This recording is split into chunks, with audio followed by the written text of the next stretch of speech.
I'm talking from Darling land, which is on the central coast of New South Wales, Australia, and I pay my respects to elders past and present on these unceded lands.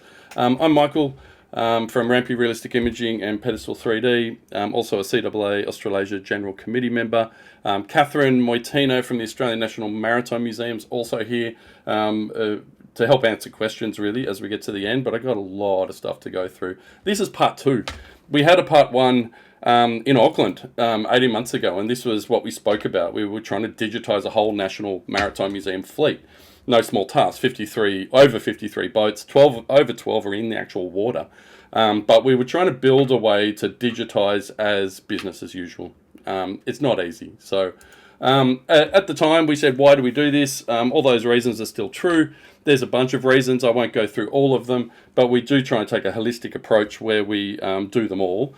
And then quite recently, we've really been pitching to on-floor interactives as well, so that we're also doing it to make sure that the scans can quickly get onto the floor for exhibitions. But that's a different chat. So this is what we presented in Auckland. We've done a few boats, mostly partial. And, you know, at the end of that talk, I said, and we're going to do some more. I'm so happy today to say, yes, we've done some more. So this is what we've done in the last 18 months, these boats. This is the output I'll go through today. This is really for those listening to the recording later. You can jump on and look at this collection yourself as you go through and pause and look at all the models. But for those here, I think I'll just show this little quick video to start off with. So these Naui and Ninga we did last time. We've done some folding boats. That's too quick to even talk about. There's a lot of boats that we've done. These are all presented at scale in pedestal as an ensemble. And you know, I'll go through them one by one as well. So this is Carpinteria that's now finished. That was a partial 18 months ago. Did Advance quite recently, which is a great ex-military vessel. This is the hull of Ina, looking very sparkly and shiny, which we'll talk about today. There's the good old Endeavour, which is great on one side, but not so great on the other side, which I'll also go through. And the prop, not that I think Endeavour had a prop back then. Crate's a wonderful scan done in dry dock. A lot of rope reconstruction, same as John Louis. That's one of my favourites that I've done in the last 18 months. We've got Ina again. So there's Ina not looking so shiny, and that's only a year later. So we'll look at that comparison as well this morning. And there they are, the 1 year apart from shiny to covered in stuff. That's the Delta rib from the Sea Shepherd. That's the back half of a submarine. And that's the back half of the submarine connected to the other version of the submarine on the seafloor. We did a couple of folding boats, fold boats as they're known. And I showed this one last year. We never did the top sides. We've started doing the masts themselves individually, which I'll also show. A really opportunistic way of doing a boat in bits. So there's a few different, that's the main mast, I think, that one. And then we did one of the yards as well. Yep. Okay, so let's get into it. So the methods I'll talk about today. I like to say at the dock, so in the water is one way to do it. Dry dock inside, dry dock outside, in the loading dock for smaller boats, but there's also on the dock, as you've seen with those masts. So I'll talk about the affordances of each of those as I go forward. So at the dock in the water, we've really only done one this way so far, but we've got a few more coming up. You only do the top side. You obviously can't get the hull if it's in the water. Mostly drone work, but you can get on the boat. The main benefit is there's nothing else going on. It's usually presented quite well as a museum piece when it's in the water, but you're challenged with weather, the water moves, the boat moves, all kinds of drone laws to deal with.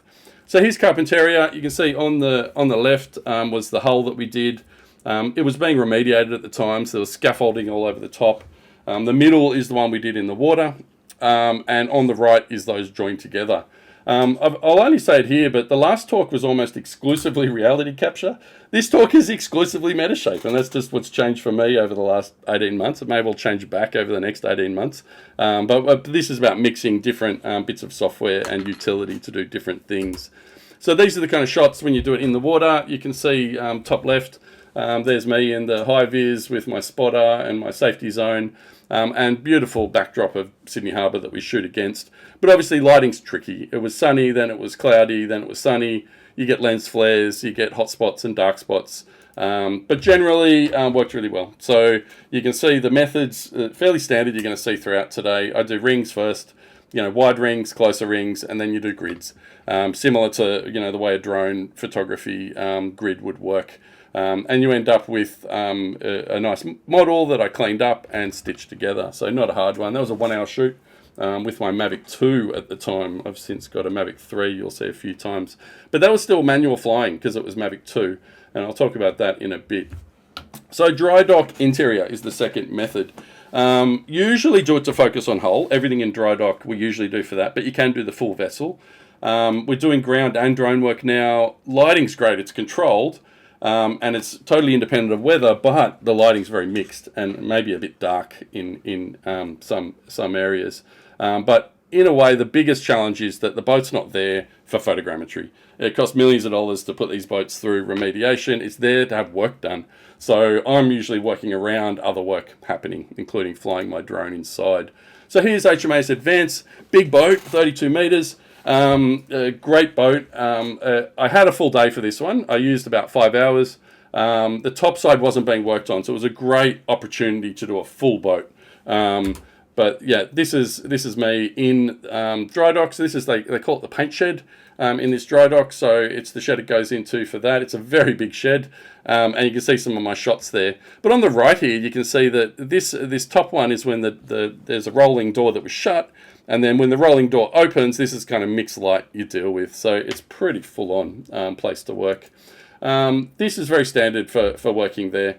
What's interesting, if you look down the bottom, is these little sort of lines going in.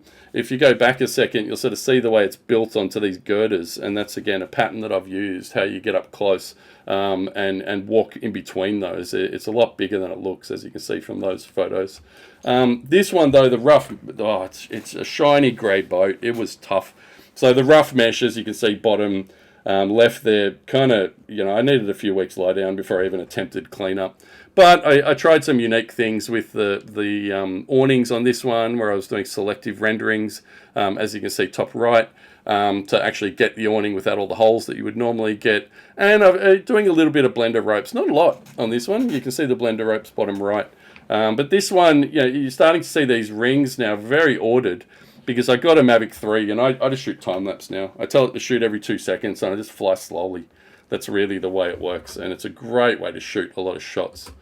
Ina, so this was the Ina I showed you before. Fun one. It was really freshly painted, so it looked beautiful. Look at that, shiniest boat ever. Also a problem being a shiniest boat ever. But the rudder was still on the ground. It was wet. It had just been painted. It was supposed to leave this afternoon. So this is the way, like I said, I'm working around the schedules of the remediation. But I did my best, and I scanned it where it was. So there's my alignment. You can see this little cloud over there on the left. That's where the rudder was. So that's, opportunistically doing that. But you can also see there's a big chunk of shots missing, right where the scaffolding is, and sort of at this bit here, mainly because they started hoisting one of the masts as I was there and flying my drone. So, it really is a construction site. You have to work around what's going on and be very aware of what's going on. So dry dock exteriors, the next method. This one is, out in the sun. We're back to that sort of dealing with weather and things like that. But the good thing about it is that, you can see the hull. So you can do the full vessel this way. And we've done quite a few for that. Endeavour was one of the trickiest ones. This is probably the toughest one I've done so far, mainly because I turned up in the morning and the scaffolding was supposed to be off. It wasn't. So they were late on doing that. It was high wind that day. It was showering and then not raining and raining and not raining. And I basically waited around for 3 hours while those things corrected. And while I was there, I took an opportunistic approach and scanned that prop that you saw before. But this is what I turned up to. So you can see this scaffolding here on the top right picture that was still up when I turned up. And so I took the opportunity to scan what was there. But apart from that, it was a really good subject, perfectly painted, all the wonderful track points along those lines of the timbers. But it was tall. So if you look at where it was, it was probably 6-7 feet to the bottom of the boat. So I really had my pole cam and was doing that. In the end of the day, I had 45 minutes. By the time the scaffolding had come off, it had stopped raining, and before it started raining again. So I did my best. I just went for it.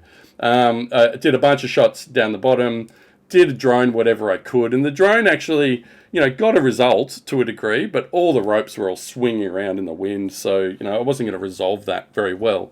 But the bottom of the boat actually really clean. If you look at that one top right, came up really, really well. So we're going to do Endeavour a few more times, but we left this one just quite rough because, given what it is, it's a really good snapshot of it, where it was at the time. Crate was done early morning, so this is at a different boatyard. It's a boatyard where the sun really only hits the boat after about 9:30. So I usually get there at 7, try and shoot really quickly before the sun hits the boat. This is one of the full vessels, the first full vessels I did. Actually didn't step a foot on deck, but did a lot of rope work on this one. So this is the kind of dockyard you see there. A lot of occlusion on this one, so a lot of ropes in front of it, and that's in fact all of them. So, you just have to live with it, and you shoot, and the tide was coming in, and there's a lot of fun stuff you deal with. But generally, very similar kind of pattern. It was time-lapse shooting, very ordered. And you can see top right is quite interesting, that one of the ways to deal with all that occlusion is you actually build the model with all the stuff blocking it. Then you do a bake, as you can see in the middle, and then you paint out the bits. So it's quite an interesting approach. You sort of work out on how the magic of that stuff disappears. It isn't really magic, it's process. John Louis, this was my perfect day. It was the best day ever I've had. It was thick fog. So for everyone else on the harbour, it was the worst day ever. For me, it was perfect. Thick fog, zero wind. It was on the hard, so it wasn't actually in dock itself, with very little support, and it was perfectly presented. There was very little work to be done. So these are the kind of shots that I got that day. You can see the fog, beautiful. Just soft light everywhere. No hard shadows. It was low light, but it was soft light. And it was great. I had a lot of great clearance around it until they decided to wheel in this police boat next to me. But that's okay. You live with it. By then, I'd done all my drone work, and I did my groundwork after that. Ended up with quite a great model. So this is, again, this beautiful soft light of shooting in fog, and actually very little rope work. So most of the ropes you're seeing there are actually resolved with photogrammetry because it was so still. I got shots of the ropes, and the ropes weren't moving, so that was great. Moving right along, this is Ina. I did Ina again recently. Was difficult, but I did it for a different reason. So this was to do it dirty.